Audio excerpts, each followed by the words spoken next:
आजमगढ़ रामपुर उपचुनाव में किसने मारी है बाजी? यूपी लोकसभा उपचुनाव का एकमात्र एग्जिट पोल आया सामने। देखिए सपा और भाजपा में से किसने बनाई है बढ़त। मतगणना से पहले देखिए क्या है जीत का रुझान। क्या सपा ने बचा लिया है अपना किला या हो गई है सेंधमारी? 2024 के लोकसभा चुनाव से पहले यूपी में चुनावी रिहर्सल की तरह 2 सीटों पर उपचुनाव की लड़ाई पूरी हो चुकी है।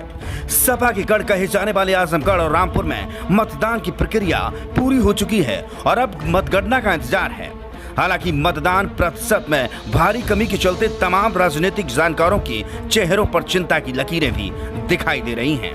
आइए अब आपको आजमगढ़ और रामपुर का एक्सपर्ट एग्जिट पोल दिखाते हैं और मतगणना के नतीजों से पहले बताने की कोशिश करते हैं कि क्या आखिर जनता का मूड इन 2 सीटों पर कैसा रहा और कौन सी पार्टी बाजी मारने जा रही है।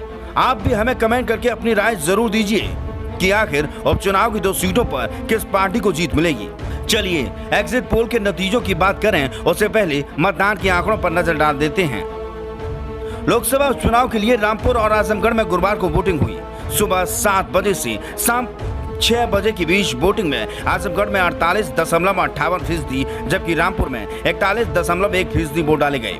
2019 के लोकसभा चुनाव में रामपुर में 63% जबकि आजमगढ़ में 57% वोटिंग हुई थी। इस लिहाजे से वोटिंग प्रतिशत काफी हद तक कम रहा। हालांकि जानकार मानते हैं कि उपचुनावों के दौरान मतदाता आम चुनाव जैसी सक्रियता नहीं दिखाते हैं और पहले भी उपचुनाव में वोटिंग परसेंटेज कम देखने को मिलता रहा है। आजमगढ़ में 13 तो रामपुर में 6 उम्मीदवार मैदान में थे। दोनों जगहों पर करीब 35 लाख वोटर थी। आजमगढ़ से सपा अध्यक्ष अखिलेश यादव और रामपुर से आजम खान के इस्तीफे के बाद यह दोनों सीटें खाली हुई थी।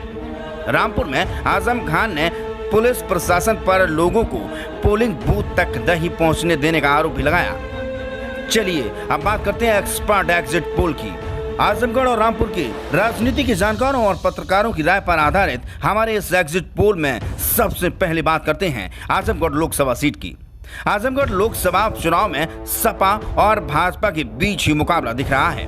बसपा ने जिले में यह मुकाबला त्रिकोणात्मक बनाने की कोशिश की लेकिन ऐसा हो नहीं पाया। मतदान के दिन लड़ाई सपा के धर्मेंद्र यादव और भाजपा के दिनेश लाल यादव निरहुआ के बीच होती दिखी। यह भाजपा प्रत्याशी को अपनों से ही नुकसान होने की गुंजाइश ज्यादा दिख रही है।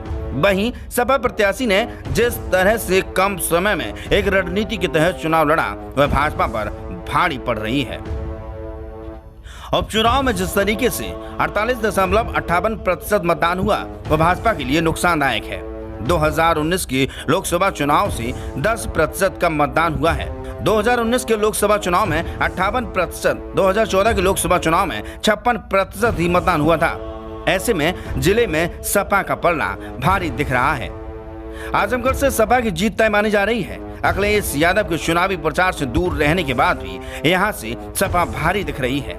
निरहुआ की कोशिश भी भाजपा को यहाँ से जीत का स्वाद चखाते नहीं दिख रही। अब बात करते हैं दूसरी सीट रामपुर की। आजम खान के सीट छोड़ देने से रिक्त हुई रामपुर लोकसभा सीट का गणित भी भाजपा के लिए मुफीद नहीं दिख रहा।